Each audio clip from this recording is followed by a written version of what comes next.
बहुत दिन है गाँ आड़े जाई नथिली। प्राय 2 वर्ष हो भाविली जाए गाँ आड़े टिके बुली आसे। मो हीरो हुंडा बाइक धरी गाँ अभिमुखे बाहरी पड़िली। एका एका मनीष जुआड़े मन सियाड़े जाओ किए पचारुची। खरा बढ़ी बढ़ी चलु थाए। घरू बाहरु बाहरु दिन 10टा होगला। मो रहिबा जगाठू गाँ प्राय 180 किलोमीटर, पाखापाखि 4 घंटा लागिबो। बस छाड़ी बाइक रे बाहरिली। सबुआड़े देखी देखी जाई हबो। सेमिति भी गाँ रे गछपत्र बेसी, तेणु गरम बेसी हुएनी। रास्ता सारा गछ भर्ती, तेणु खरा भी बाधेनी। पाखापाखि 120 किलोमीटर मु अतिक्रम कर सारी थाए। रास्ता कोड़े जामुकोली बिक्री होउथवा देखी गाड़ी रखिली।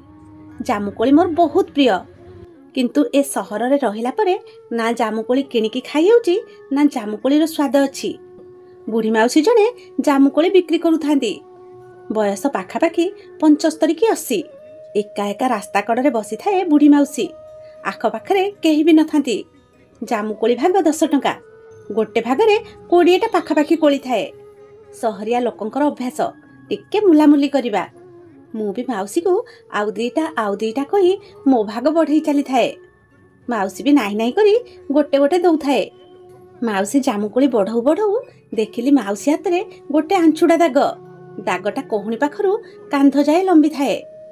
मजा मजारे पचारि देली, कौन माउसी गछरे चढ़ीथिलो कि? हाथ गोड़ खंडिया करी आसीच जे? माउसी मुह तलकू करदेला। मु माउसी को 20 टंका दे 2 भाग जामुकोली पॉलिथिन रे भर्ती कली। गाड़ी चढ़ी स्टार्ट मारिबा पूर्वरु देखिली माउसी आखिरे लुह ढल ढल करूथला। कौन मन हैला कि जानी? फेरी आसी माउसी की कहिली कि अधिका 2टा नेई गली बोली मन दुख करूची कि माउसी? ना रे पुओ, कोली 2टा पई किए कौन मन दुख करे? आउ टिके माउसी सह कथा हेबाकू इच्छा हैला। सेमिति भी खरा बढ़ी जाई थाए। मु आसुची बोली भी गाँ रे काहाकू जणै न थाए, तेणु मो पई केही भी व्यस्त हबार नाही। गछ मूଳରେ ठंडा पवन मन को शांत करी दिए। मन होउथाए दौड़िया खट गोटे पकई ए गछ मूळे सोई जिबाकू। सहर रे कोन मिलिबो आनंद? माउसी सह कथा हेबा पई ता पाल उपरे टिके बसी पड़िली। माउसी मुंडरे सिंदूर, हाथ रे शंखा पिंदी बसी थाए। माउसी की पचारिली ता घर कथा। माउसी कहबिनी हेला। मु भी नछड़ बंधा।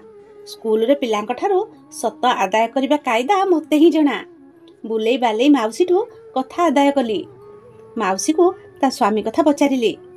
कहू कहू माउसी मझिरे मझिरे कांदी पकौ थाए आउ वर्णना करू थाए ता घर कथा। 16 वर्ष रे से बहु हेई आसीथिला एई गाँ को। सेतेबेले ता स्वामीर बयस 27 वर्ष। भेंडिया पिला, बलिष्ठ बाहु, चौड़ा छाती सांगकू हाथी टिकर बल ता स्वामी देहरे। छोट छुआ हाथ रे कंढई परिका देखा जाउ थाए माउसी ता स्वामी सांगे। घरे सासू ससुर आ गोटिए बोली ननद। से कही चली थाए, बाप घरू आसला बेले माँ मते सब शिखैकी पठेइथिला। पिठा कराटू घसी परा जाए, माउस रंधाटू गोबर लिपा जाए, से सबू। बड़ मानकू सम्मान सह सान मानकू स्नेह आ सासू घरे केमिति चलिबाकू हुए सबू माँ मते शिखैथिला। मो सासू ससुर मले पछे केबे भी आम पाखरु कड़ा कथा सुनी नथिले। ससुरंक मुहंकू जिबाकू भी डर लागुथिला। सासू उठ कहले उठुथुलु, बस कहले बसुथुलु, ना कहिबाकू जू नथिला। ननद मो सांग परिथिला। किछि अछपा नथिला आम दुहींक भितरे। नुआऊ बोली पानी पिउ नथिला से। स्नेह आदर रस चालुथिला आम घर संसार। आउ एबे छि छि छि छि, जो माइकिना खंडे खंडे पाठ 2 अक्षर कौन पढ़ी देले बोली बड़ को बड़ आ सान को सान बोली मानु नाहांती। आम गाँ झियो भल, ए जो सहरी झियो अछंती से भारी मारात्मक। मु पचारि देली काई कौन हैला कि माउसी, तुमको किए कौन कहिला कि? माउसीर आखिरु धार धार लुह बहिबाकू लागिला। कहिला मते एबे 3 कोड़ी पुरी 16 चलिला। मो घईताकू 4 कोड़ी 7। तार आउ बड़ बयस नाही। बुढ़ा सेजरे सोई रहउची, चालिबाकू भी बल नाही। मोर गोटिए बोली पुओ आउ गोटिए झियो को बाहा देइची। से मझिरे मझिरे घर को आसुथिला। ता भाई से सासू घर को गला बेले भार आउ पैसा देलानी बोली से एबे आउ आसुनी। पुओ सहर रे रहे, सेठारे गोटे दुकान रे काम करे। मासकू थरे घर को आसे। दिने घर को आसला बेले सहर रु झियोटे धरिकी आसिला। मोर केते आशा थिला पुओ को बाहागर करिबी, हेलानी। से कुआडू गोटे धरिकी आसिला। कहिला कि मंदिर रे बाहा होई सारिचू, आउ पैसा खर्च करिबा दरकार नाही। ଯାହା ଟଙ୍କା ସୁନା ତା ବାହାଘର ପାଇଁ ରଖିଥିଲି ସବୁ ନେଇଗଲା। ଆଉ ଏ ଗଳଗ୍ରହକୁ ଏଠି ଛାଡ଼ି ଦେଇଗଲା। ଆମେ ତ ଆଉ କାମ ଦାମକୁ ପାରୁନୁ।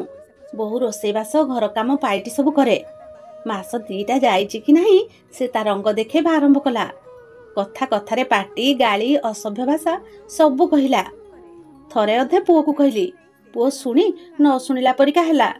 କହିଲା କି ସେ ସହରୀ ଝିଅ, କାମ ଦାମ କରିନଥିଲା, ଏଠି ଟିକେ ହଇରାଣ ହେଉଛି।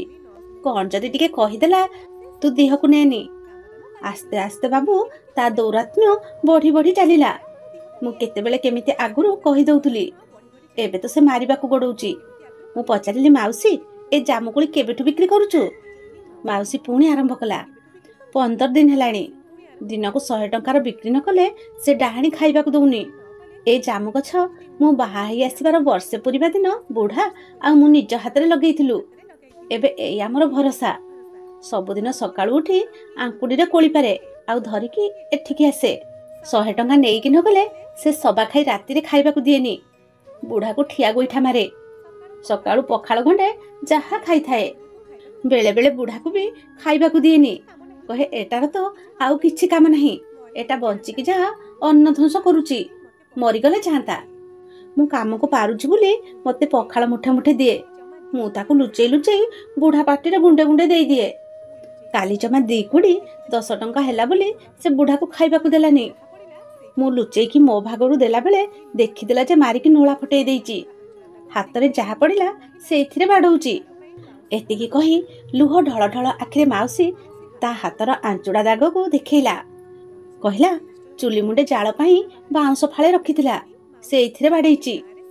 ମାଉସୀ ହାତର ନୋଳା ଦେଖି ମୋ ଆଖି ଓଦା ହୋଇ ଆସିଲା। ମଣିଷ ଯେ ଏତେ ନିଷ୍ଠୁର ହୋଇପାରେ ମୋ କଳ୍ପନା ବାହାରେ ଥିଲା।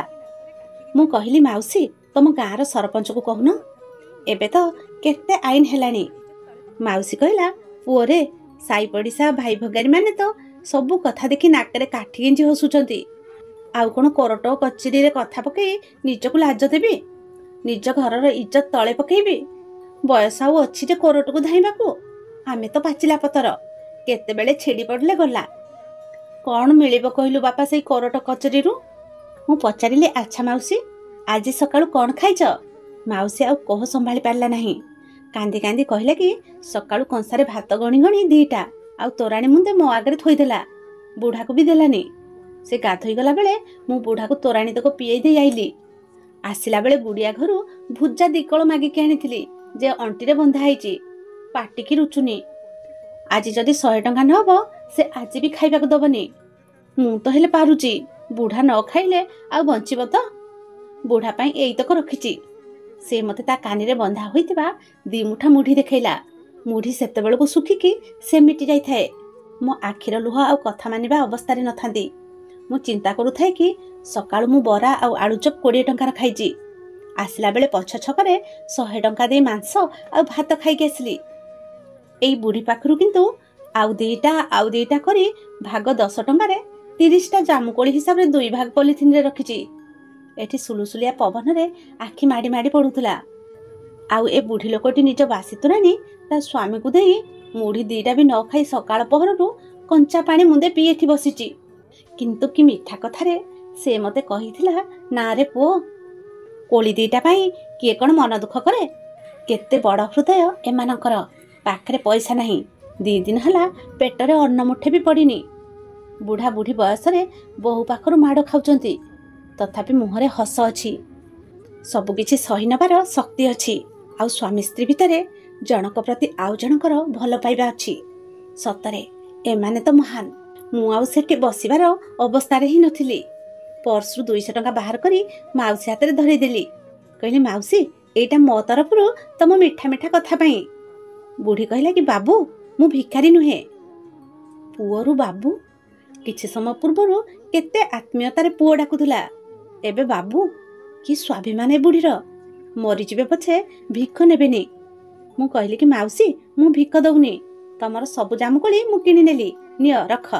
ଆଉ ତମ ବୋହୂକୁ ଆଜି 100 ଟଙ୍କା ଦବ, ଆଉ 100 ଟଙ୍କା କାଲି ଦବ, ହେଲା? ବୁଢ଼ୀ ମୁହଁରେ ହସ ଦେଖି ଯେତେ ଆତ୍ମତୃପ୍ତି ମିଳିଲା, ମୋ ଜୀବନରେ ସେଭଳି ଖୁସି ମୋତେ ଆଜି ଯାଏ ମିଳିନଥିଲା। ବୁଢ଼ୀ ମୋତେ ଆଶୀର୍ବାଦ ଦେଉ ଦେଉ ମୋ ପାଇଁ କୋଳିତକ ପଲିଥିନରେ ବାନ୍ଧିଦେଲା।